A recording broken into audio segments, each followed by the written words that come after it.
Channel M Singh जिस पर इस वीडियो में देखेंगे कि शिक्षक भर्ती के लेकर जो अपडेट आई है। दूसरी शिक्षक भर्ती जो है, पहली तो शिक्षक भर्ती जो हुई थी उसमें जितने भी थे अभ्यर्थी चयन हुए थे वो बीपीएससी एग्जाम के तहत उन सभी का हो गया। लेकिन अब फिर दूसरी बार जो वैकेंसी आई है ये बहुत महत्वपूर्ण है। ऑनलाइन आवेदन 10 से होगा, मतलब कि 10 नवंबर से होगा ऑनलाइन।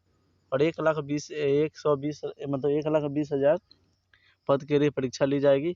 और एक ही दिन रजिस्ट्रेशन आज से, मतलब कि एक ही दिन का रजिस्ट्रेशन होगा। और रजिस्ट्रेशन जो आज से शुरू हो गया है। और इसमें है कि बीपीएससी के चेयरमैन जो अतुल प्रसाद है, शनिवार शिक्षक नियुक्ति के लेकर द्वितीय चरण की घोषणा की। शिक्षक भर्ती का आवेदन से लेकर रिजल्ट निकालने की प्रक्रिया तक 60 दिनों में पूरा की जाएगी। मतलब कि इसको जो है कि शिक्षक की जो बहाली है इसको 60 दिनों में मतलब कि पूरा कंप्लीट करके जितने भी अभ्यर्थी है जो चयनित होते हैं बीपीएससी के तहत उनको 60 दिन के अंदर क्या करना है, नौकरी में बहाल कर देना है। उसके बाद में बहुत सारी प्रक्रिया हो जाएगी।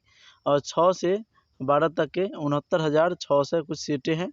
बाकी अति पिछड़ा कल्याण वर्ग के पीसी स्कूलों के लिए 9 से 16 शिक्षकें हैं।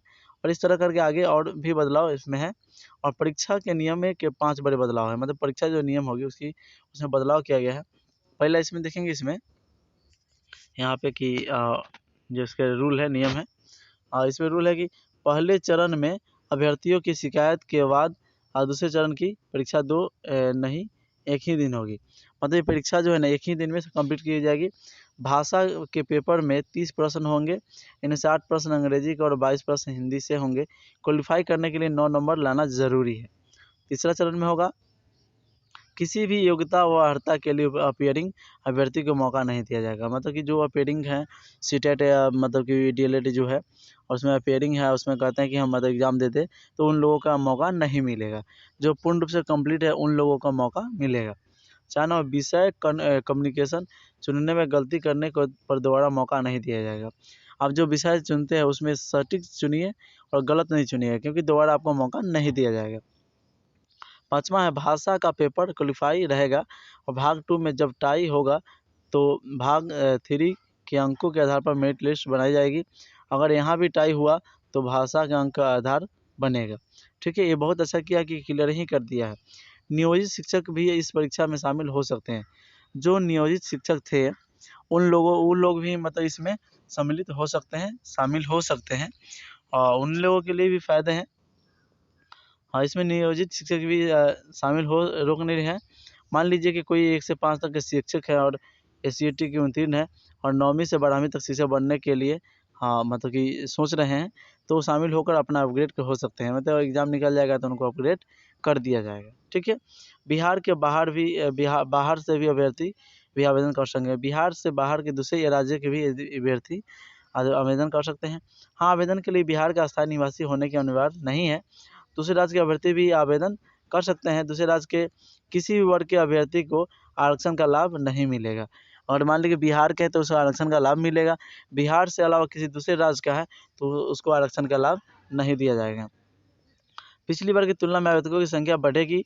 पिछली बार 8.5 लाख अभ्यर्थी आवेदन की संभावना थी, इस बार भी उससे अधिक बढ़ने की संभावना है। खासकर 9वीं से 12वीं तक शिक्षकों का आवेदन रहेंगे। वेरिफिकेशन में जब नियुक्ति हो जाएगा तो उनका बायोमेट्रिक से मिलान किया जाएगा। मान लीजिए कि अजय ने अपना फ़ोटो बायोमेट्रिक के परीक्षा साथ देकर सर्टिफिकेट वेरिफिकेशन भी करा लिया, लेकिन स्कूल ज्वाइन में विजय कर लिया। ऐसी स्थिति में विजय बायोमेट्रिक के आधार पर पकड़ा जाएगा। देखिए, इसमें ये कह रहा है कि जिस समय इन लोगों का मतलब कि फाइनली एग्ज़ाम हो जाएगा उस समय क्या किया जाएगा। जैसे मान लें किसी और के नाम से वेरीफाई हुआ, किसी और ने जॉब क्वालिफ़ाई किया लेकिन किसी और को जॉब मिल गया। तो ऐसे स्थिति में क्या है कि जो इस समय मतलब कि उन लोगों का नियुक्ति पत्र मिलेगी उसी समय अंगूठा और आधार से अपडेट कर लिया जाएगा और अंगूठा लगवा लिया जाएगा। उसके बाद जैसे ही मतलब कि ज्वाइन करेंगे स्कूल तो उसी के आधार पर मतलब कि उनको अटेंडेंस बनेगी। ठीक है, लेकिन इसमें पहले बहुत जो है ना फ्रॉडिंग होता था।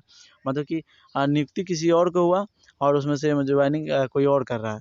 उस स्थिति में थोड़ा-सा दिक्कत होता था, लेकिन अब इस पर बायोमेट्रिक लगाकर ज्वाइन किया जाएगा। उसके बाद देखिए एक चीज़ और देखेंगे यहाँ पे कि पिछली बार आरोप लगे थे कि महिला वाले शिफ्ट के हल्के प्रश्न पूछे गए थे, जबकि पुरुष वाले शिफ्ट में कठिन। तो ऐसा नहीं है कि दरअसल अब सभी अभ्यर्थी अपना-अपना प्रश्न और दूसरे प्रश्न को हल्का लगता है। मानव गुण है, महिला अभ्यर्थी कक्षा 1 से 8 तक में 50% आरक्षण है, जबकि अन्य कोटि में भी 35% आरक्षण है। ऐसे में महिला अभ्यर्थी को चयन कम अंकों पर तो होगा ही। देखिए, महिला के जो चयनित होता है वो कम अंकों पर होता है, जबकि अन्य अभ्यर्थी हैं उन लोगों को थोड़ा सा पुरुषों में ज़्यादा अंकों की होती है। और ये अपडेट बहुत अच्छी है बिहार सरकार की तरफ से। और 1,20,000 शिक्षकों की बहाली के लिए निकाला गया। ये बहुत महत्वपूर्ण है आप सभी के लिए, देख सकते हैं ये ऐसा होना ही चाहिए। धन्यवाद आप सभी का इस वीडियो को देखने के लिए। और इस तरह का अपडेट नए आपको मिलता रहेगा, तो आप लोग इस चैनल पर बने रहिए।